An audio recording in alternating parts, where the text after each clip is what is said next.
281. The Ass pretending to be lame and the Wolf. An ass grazing in a small meadow saw a wolf creep up on him, so he pretended to be lame. The wolf, coming nearer, asked why he was limping. The ass replied that he had been jumping over a fence and had landed on a thorn. He advised the wolf to pull it out before eating him to avoid piercing his mouth. The wolf let himself be persuaded. While he was lifting up the ass's foot and concentrating on the hoof, the ass, with a sharp kick in the jaw, knocked his teeth out. In a bad way, the wolf said, "I deserve what I got, for having learned from my father the art of butchery, why should I want to try my hand at medicine?" Thus, people who undertake things which are outside their abilities naturally bring themselves to disgrace. 282. The Bird-catcher and the Wild and Domesticated Pigeons. A bird-catcher spread his nets and tied his domesticated pigeons to them. Then he withdrew and watched from a distance what would happen. Some wild pigeons approached the captive birds and became entangled in the snares. The bird-catcher ran back and started to grab them. As he did so, they reproached the domestic pigeons because, being of the same race, they should have warned them of the trap. But the domesticated pigeons replied, "We are more concerned with preventing our master's displeasure than with pleasing our kindred." Thus it is with domestic slaves. You can't blame them when, for love of their master, they fail to show love towards their own kind. 283. The Bird-catcher and the Crested Lark. A bird-catcher was setting up his snares. A crested lark, seeing him from afar, asked him what he was doing. He said he was founding a city. Then he withdrew and hid himself. The lark, trusting in the man's words, flew down and was caught in a snare. The bird-catcher came running up, and the lark said to him, "Say, fellow, if this is the kind of city you are founding, it won't have many inhabitants." This fable shows that if houses and cities are deserted, it is usually because the leading men there are harsh and severe. 284. The Bird-catcher and the Stork. A bird-catcher, having laid some nets for cranes, watched his bait from a distance. Then a stork landed in the midst of the cranes, and the bird-catcher ran back and caught her as well. She begged him to release her, saying that, far from harming men, she was very useful, for she ate snakes and other reptiles. The bird-catcher replied, "If you really are harmless, then you deserve punishment anyway, for landing among the wicked. We, too, ought to flee from the company of wicked people, so that no one takes us for the accomplice of their wrongdoings." 285. The Bird-catcher and the Partridge. A visitor turned up rather late at the house of a bird-catcher. Since the host had no food to offer him, he went to fetch his own partridge, used as a live decoy to lure wild birds, to have for supper. As he was on the point of killing her, she reproached him for his ingratitude. "Have I not been most useful in calling the birds of my own tribe and delivering them up to you? And now you want to kill me?" "All the more reason to sacrifice you," the bird-catcher replied, "since you have not even had mercy on your own kindred." This fable shows that those who betray their parents are odious not only to their victims, but also to those to whom they deliver them up. 286. The Hen and the Swallow. A hen found the eggs of a snake and carefully hatched them by sitting upon them and keeping them warm. A swallow, who had seen her doing this, said to her, "What a fool you are! Why are you rearing these creatures who, once grown, will make you the first victim of their evil doing?" Perversity cannot be tamed even by the kindest treatment. 287. The Hen that laid the golden eggs. A man had a beautiful hen who laid golden eggs. Believing that she might have a lump of gold in her belly, the man killed her and found that she was just the same inside as other hens. He had hoped to find riches in one go, and was thus deprived of even the little profit that he had. This fable shows that we should be content with our lot and shun insatiable greed. 288. The Tail and the Rest of the Body of the Snake. One day the snake's tail developed pretensions to be the leader and lead the advance. The remaining parts of the body of the snake said to it, "How can you lead us when you have no eyes or nose like other animals?" But they could not persuade the tail, and ultimately common sense was defeated. The tail led the way, pulling blindly on the rest of the body, so that in the end the snake fell into a hole full of stones and bruised her backbone and her whole body. Then the tail addressed the head, fawning and beseeching, "Save us, please, mistress, for I was wrong to enter into a quarrel with you." This tale confounds crafty and perverse men who rebelled against their masters. 289. The Snake, the House Ferret, and the Mice. A snake and a house ferret were fighting each other in a certain house where they lived. The mice of the house, who were forever being eaten by one or the other of them, came quietly out of their holes when they heard them fighting. At the sight of the mice, the two combatants gave up their battle and turned on the mice. It is the same in the city-states. People who interfere in the quarrels of the demagogues become, without suspecting it, the victims of both sides. 290. The Snake and the Crab. A snake and a crab frequented the same place. The crab continually behaved towards the snake in all simplicity and kindness, but the snake was always cunning and perverse. The crab ceaselessly urged the snake to behave towards him with honesty and to imitate his own manner towards him, but he did not listen. So, indignant, the crab waited for an occasion when the snake was asleep, grabbed it and killed it. Seeing it stretched out dead, the crab called out, "Hey friend, it's no use being straight now that you are dead. You should have done that when I was urging you to before, then you wouldn't have had to be put to death." One could rightly tell this fable with regard to people who, during their life, are wicked towards their friends and do them a service after their death. 291. The Trodden-on Snake and Zeus. The snake, heavily trodden on so often by men's feet, went to Zeus to complain.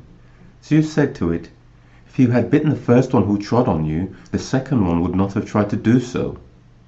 This fable shows that those who hold their own against the first people who attack them make themselves formidable to others who do so. 292. The Child who ate the sacrificial viscera. Some shepherds sacrificed a goat in the countryside and invited their neighbors. Among these was a poor woman who brought her child with her. As the feast progressed, the child, whose stomach was distended with too much food, felt ill and cried, "Mother, I'm bringing up my guts." "Not yours," she replied, "but those you have eaten." This fable is addressed to the debtor who is always ready to take the assets of others. Then when one claims them back, he is aggrieved as much as if he were paying with his own money. 292. The Child who ate the sacrificial viscera. Some shepherds sacrificed a goat in the countryside and invited their neighbors. Among these was a poor woman who brought her child with her. As the feast progressed, the child, whose stomach was distended with too much food, felt ill and cried, "Mother, I'm bringing up my guts." "Not yours," she replied, "but those you have eaten." This fable is addressed to the debtor who is always ready to take the assets of others. Then when one claims them back, he is aggrieved as much as if he were paying with his own money. 293. The Child catching locusts and the scorpion. A child was catching locusts in front of the city wall. After having caught a certain number of them, he saw a scorpion. He took it for a locust and, cupping his hand, was about to put it in his palm when the scorpion, rearing his spikes, said to the child, "Would that you had done that, for then you would have lost the locust that you have already caught." This fable shows that we should not behave in the same way towards good and wicked people. 294. The Child and the Raven. A woman consulted the diviners about her infant son.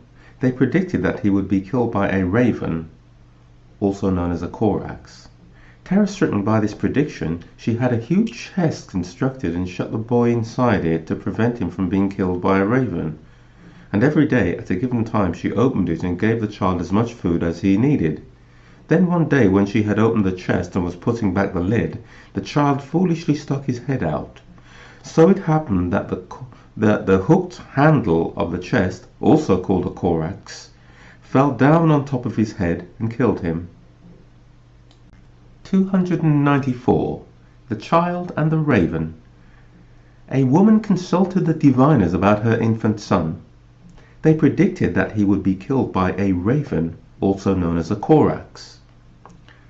Terror-stricken by this prediction, she had a huge chest constructed and shut the boy up inside it to prevent him from being killed by a raven. And every day, at a given time, she opened it and gave the child as much food as he needed. Then one day when she had opened the chest and was putting back the lid, the child foolishly stuck his head out. So it happened that the hooked handle of the chest, also called a corax, fell down on top of his head and killed him. 295. The Sun and the Painted Lion. There was a timid old man who was afraid of his only son's passion for hunting, for the son was full of courage. In a dream he saw that his son would be killed by a lion. Dreading that this dream would come true, the father built a dwelling for his son of great magnificence, set in a high place where he could keep his eye on him.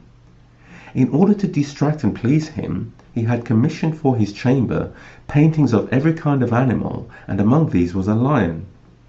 But looking at all these did not distract the young man from his boredom. One day he approached the painting and cursed the lion in it. "You damned beast! It's because of you and my father's lying dream that I am cooped up here in this prison for women. What can I do to you?" And as he said this, he struck his fist against the wall to blind the lion. But a splinter got lodged under his fingernail, and he could not get it out. This became greatly inflamed, brought on a fever, and swelled up to an enormous size. The fever raged so fiercely that the young man died of it.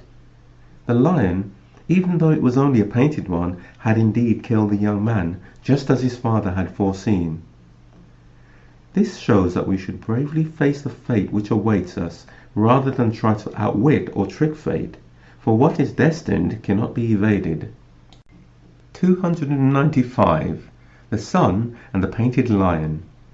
There was a timid old man who was afraid of his only son's passion for hunting, for the son was full of courage. In a dream he saw that his son would be killed by a lion. Dreading that this dream would come true, the father built a dwelling for his son of great magnificence, set in a high place where he could keep his eye on him. In order to distract and please him, he had commissioned for his chamber paintings of every kind of animal, and among these was a lion. But looking at all these did not distract the young man from his boredom. One day he approached the painting and cursed the lion in it. "You damned beast! It's because of you and my father's lying dream that I am cooped up here in this prison for women. What can I do to you?" And as he said this, he struck his fist against the wall to blind the lion. But a splinter got lodged under his fingernail, and he could not get it out. This became greatly inflamed, brought on a fever, and swelled up to an enormous size. The fever raged so fiercely that the young man died of it. The lion, even though it was only a painted one, had indeed killed the young man, just as his father had foreseen. This shows that we should bravely face the fate which awaits us, rather than try to outwit or trick fate, for what is destined cannot be evaded. 296. The Child Thief and His Mother. A child stole the writing tablet of his fellow pupil at school and brought it home to his mother. Instead of chastising him, she praised him. And another time he stole a cloak and gave it to her, and she praised him even more. Later, coming of age and becoming a young man, he brought her ever more important stolen goods. But one day he was caught in the act. His hands were tied behind his back, and he was led off to the executioner. His mother went with him and beat her chest. He declared that he would like to whisper something in her ear. As soon as she bent to listen, he grabbed her earlobe and severed it with one bite of his teeth. She reproached him for his impiety. Not content with the crimes he had already committed, he went on to mutilate his mother. He replied, "If, from the time I brought you the first writing tablet that I stole, you had thrashed me, I would not have come to this pass where I am now. I would not be being led to my death. This fable shows that those who are not reprimanded from the outset grow up and get worse. 297. The Child Bather. One day a child bathing in a river was in danger of drowning. Seeing a traveller pass by, he called out to him for help. The traveller scolded him for his recklessness. The boy cried out, "But get me out of trouble first. Later, when you have saved me, make your reproaches."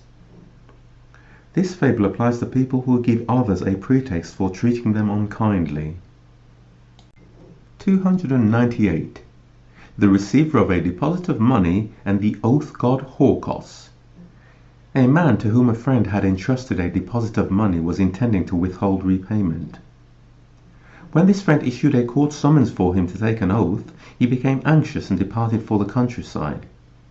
At the town gates he met a lame man also leaving, and he asked him who he was and where he was going. The latter replied that he was the god Tortoise and that he was seeking out the ungodly. So the man asked a second question, "And after how long an interval is it that you usually return to the towns?" "After 40, sometimes 30 years," he replied. After that, the man didn't hesitate to swear the next day that he had never received the money. But he came face to face with Tortoise, who led him off to hurl him from a cliff. The man moaned, "You told me that you didn't come back for 30 years, but you haven't even granted me a single day in safety." Tortoise replied, "You ought to know that when someone wishes to provoke me, I have the habit of returning on the same day." This fable shows that there is no specified day for divine punishment of the godless. 299. The Father and His Daughters. A man who had 2 daughters gave one in marriage to a gardener, the other to a potter. After a while he paid a visit to the gardener's wife and asked her how she was getting on and how their business was. She replied that things were to her liking and that she had only one thing to ask of the gods: a storm and rain to water the vegetables. A little later he went to visit the potter's wife at home and asked her how she was getting on. She replied that they lacked for nothing and that she had but one wish to make, that the weather should stay fine and the sun shine to dry the pots.